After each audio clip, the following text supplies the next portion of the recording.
What's going on, guys? This is JT here. I'm over here on the iOS server on my free-to-play account. In this video, we're going to be talking about the new enchantment talent, Specters Instinct, and also doing a couple of free-to-play things after that. I just had to explain this new enchantment talent. Whenever I saw it, personally, I was like, what the heck does this even mean? IGG just comes out with an enchantment, sells the enchantment in the bazaar, wants us to buy it, wants us to roll for it, but we literally have no idea what it even does. So the only way to know is to go through the whole process of asking IGG and then have them explain, right?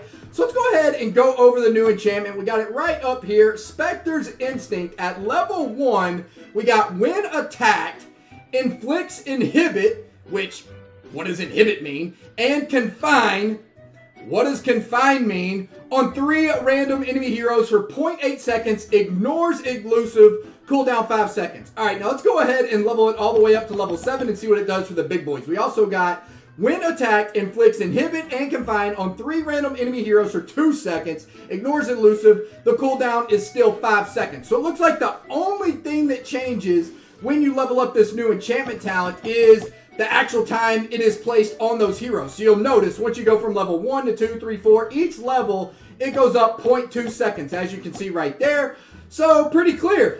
This proc lasts for 2 seconds, and the cooldown's 5 seconds. So basically, there's a 3-second downtime depending on what hero you have this on. Now, the question is, what does it even mean? If you were to just place this new enchantment talent on a hero, more than likely, you probably wouldn't be able to figure out what it does, to be honest, unless you were just very, very good at reading or being able to tell what was going on in the situation. But even myself, like you guys know, I've played a ton of Castle Clash, and if I put this on something, unless it makes like some sort of sign or puts a symbol above a head, I probably wouldn't know. So let's go ahead and load up the details. That way you guys know what it does. Here they are right here. So we got, after asking IGG what it does, because obviously nobody knows, they come back with, thank you for waiting. In regards to your concern, we are about to send you a response in your email. However, since you are here, this is the resolution from our inquiry. We would like to clarify that if the hero is inhibited, the effect would be it will not be able to proc or recover energy. Now that's pretty freaking badass to know, because having a hero not able to proc and having a hero not able to recover energy is a pretty freaking big deal in Castle Clash. I mean, let's just be honest, especially with the amount of rates that heroes do gain energy that completely nullifies, let's say, like, Empower, turns Empower into a useless enchantment, or not enchantment talent, but a useless talent overall, or insignia maybe, depending on the situation. But not only that, this enchantment also gives you the ability to kill, well, depending on the setup, kill heroes in certain situations that you wouldn't normally be able to, right? If heroes are in battle and they can't get froze because they're basically silenced, they can't proc, they can't recover energy, so seriously, they're just sitting there like, what am I doing? You know what I mean? They're just hanging out, looking like an idiot.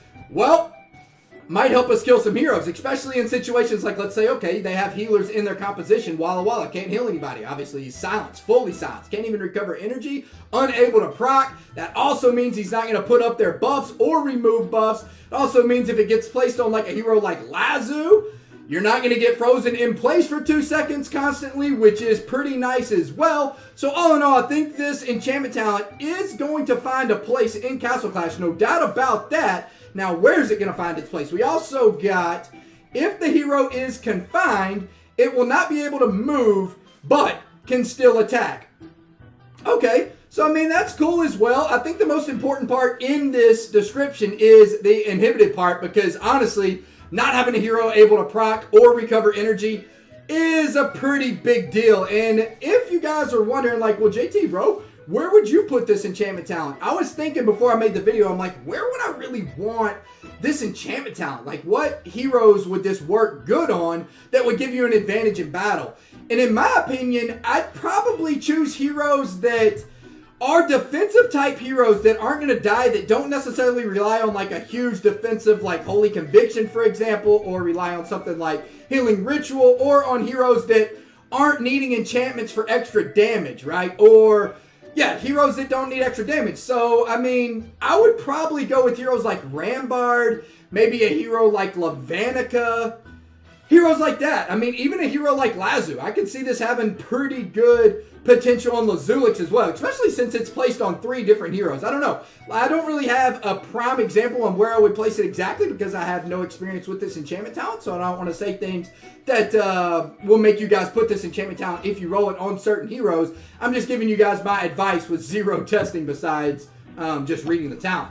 Alright, so let's go ahead and get into the free-to-play account today. I got quite a bit of stuff in the mailbox. Let's go ahead and collect this. I don't even know what all I got in here. Quite a bit of stuff, though. Okay, so we got some insignias, a bunch of red crystals, all kinds of mastery essences. We even got 300 igniting stones plus another 100 zenith stones. Of course, hero collector was yesterday. I went ahead and snatched up all the goods from that. I believe it was rolling Angie, get a bunch of mastery essences plus and also a ton of different presents. So basically honor badges, which is very helpful, obviously, for the free-to-play account. Can't go wrong with that, boys.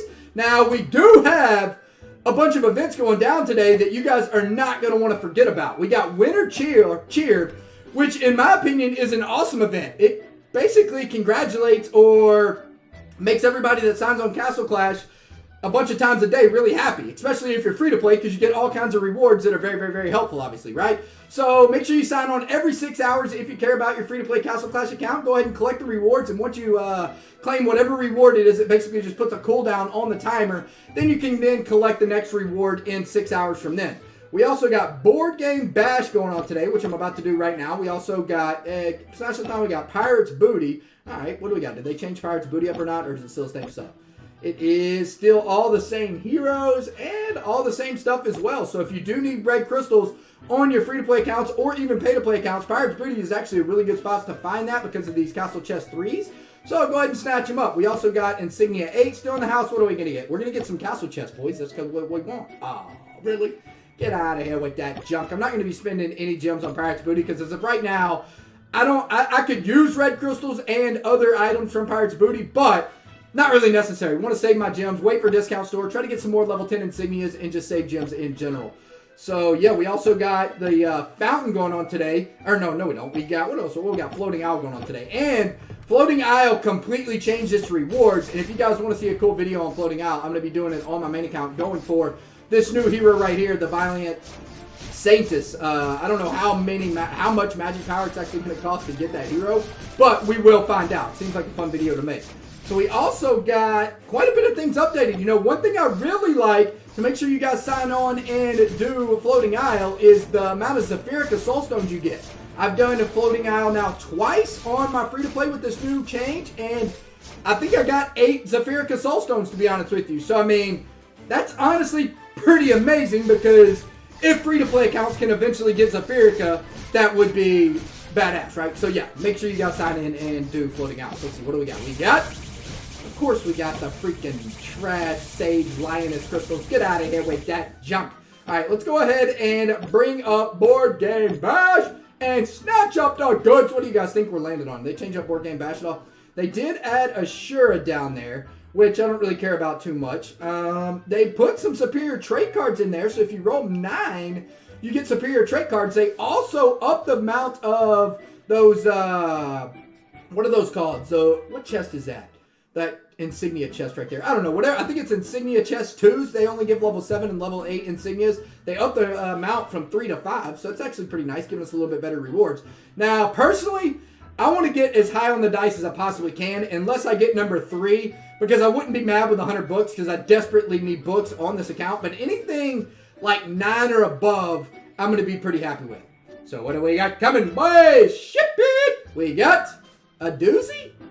I always get snake eyes on my free-to-play for some reason. I don't know. All right, so we got a puzzle piece. So do I save it and try to get 2 puzzle pieces? No, because it only gives me insignia runes. I think I just go ahead. I could get the Ashura scraps and boost up my Ashura, but I think I'm just going to go ahead and get the superior, the super pet snacks, just because they're so rare in this game, and why the heck not? Extra super snacks, you can't go wrong with that, especially on free-to-play accounts as of right now. We also got the 10 times higher hero deal, which is pretty insane. And not only that, we got the balloon event going down, which is really nice, and I'm super impressed by how IGG handled this balloon event this time around. All the rewards are pretty freaking valuable. Now, they didn't add one of the new heroes into the balloon event, which is unfortunate, but the rewards all in all are pretty good. I mean, you get 1,000 Zenith stones, you get 3,000 igniting stones. That's pretty awesome. And they also got a hero exchange, which is good if you need it. If you're a pay-to-play player and have a bunch of backups of all this stuff, you can get a brand new hero card that they came out with, which looks pretty exciting as well. Probably will make a video on this, and it actually gives the new hero in itself and the new hero Boral Fox. So this hero card seems pretty freaking awesome. Now, let's be honest, most of the time it's probably just going to get pot shot, but all in all, what do we got from here? I didn't even check this. So it looks like just a bunch of junk, to be honest. I wouldn't really exchange for any of this stuff unless you need to exchange Phantom King for some of those Destiny Ceramic Rocks. Anyway, guys, hope y'all enjoyed the video. I am out of here for now. Peace out, fellas.